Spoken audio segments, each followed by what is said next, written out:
morte é o fim. Para muitos religiosos, a alma é aniquilada na morte, junto com o corpo, né? Quando o corpo apodrece, se decompõe, a mente humana se desfaz ali. Será verdade? Muitos interpretam as palavras de Paulo, quando ele se refere à morte como um sono, como que um ensino de que na morte a nossa alma dorme, né? Nossa alma é aniquilada, deixa de existir. Será que é assim? Vamos ver o que Paulo fala. Estou dividido entre os dois desejos.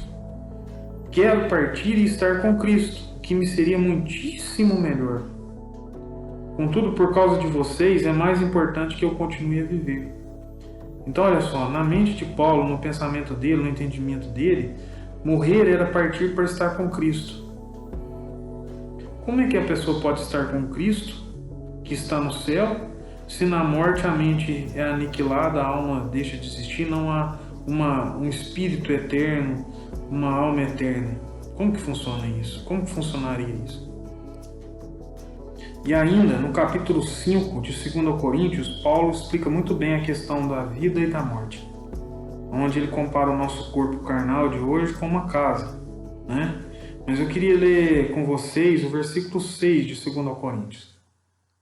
Apenas o versículo 6. Portanto, temos sempre confiança, apesar de sabermos que enquanto vivermos nesse corpo, não estamos em nosso lar com o Senhor, porque vivemos por fé e não pelo que vemos. Sim, temos confiança absoluta e preferimos deixar esse corpo terreno, pois então estaríamos em nosso lar com o Senhor. Assim, quer estejamos nesse corpo, quer o deixemos, nosso objetivo é sempre agradar ao Senhor. Então fica bem clara aqui a visão que Paulo tinha da morte, né? E morrer era imediatamente estar com Cristo. Ainda em 2 Coríntios, capítulo 12, ele diz o seguinte: conheço um homem em Cristo que há 14 anos foi arrebatado ao terceiro céu. Se foi no corpo ou fora do corpo, não sei, só Deus o sabe. Sim, somente Deus sabe se foi no corpo ou fora do corpo. Mas eu sei que tal homem foi arrebatado ao paraíso e ouviu coisas tão maravilhosas que não podem ser expressas em palavras, coisas que nenhum homem é permitido relatar. Aqui Paulo deixa muito bem claro que ele cria que uma pessoa poderia ser levada ao céu fora do corpo. O que é isso, senão um espírito eterno? Experiências como essas são relatadas por Ezequiel, por João no Apocalipse, por quase todos os profetas da palavra. E por falar em outros, vamos ver o que Pedro diz. 1 Pedro capítulo 3, versículo 18. Pois Cristo também sofreu por nossos pecados, de uma vez por todas, embora nunca tenha pecado.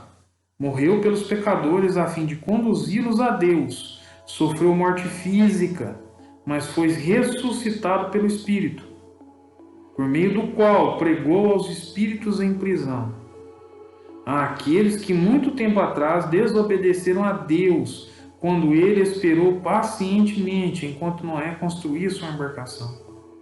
Apenas 8 pessoas foram salvas por meio da água do dilúvio.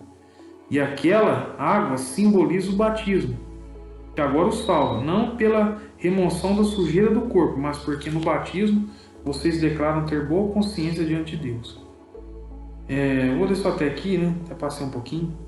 Mas aqui Pedro faz uma revelação impressionante. Que enquanto Cristo esteve morto, é isso que o texto está falando, ele desce ao Seol, ao Hades, e prega aquelas pessoas que não ouviram a pregação de Noé e que morreram no dilúvio. Consegue entender isso? E essa pregação aqui, eu não creio que seja apenas uma pregação de anunciar algo, mas é uma pregação que inclui salvação. Ele tira essas pessoas do inferno e salva essas pessoas, aquelas mesmas pessoas que morreram no dilúvio. Então fica muito claro nos textos que a gente acaba de ler a imortalidade da alma. Vejamos Apocalipse capítulo 6, versículo 9. Quando o Cordeiro abriu o 5º selo, vi sobre o altar as almas de todos que haviam sido mortos por causa da palavra de Deus e por seu testemunho fiel. Aqui João vê os decapitados, as pessoas que morreram por causa do testemunho de Jesus, clamando a Deus no céu por justiça. Meu amigo, entregue sua vida a Cristo. Deixe o Espírito Santo mudar a sua vida. Creia na palavra. Existe sim vida após a morte, como também existe morte após a morte. Escolhe, pois, a vida e viva.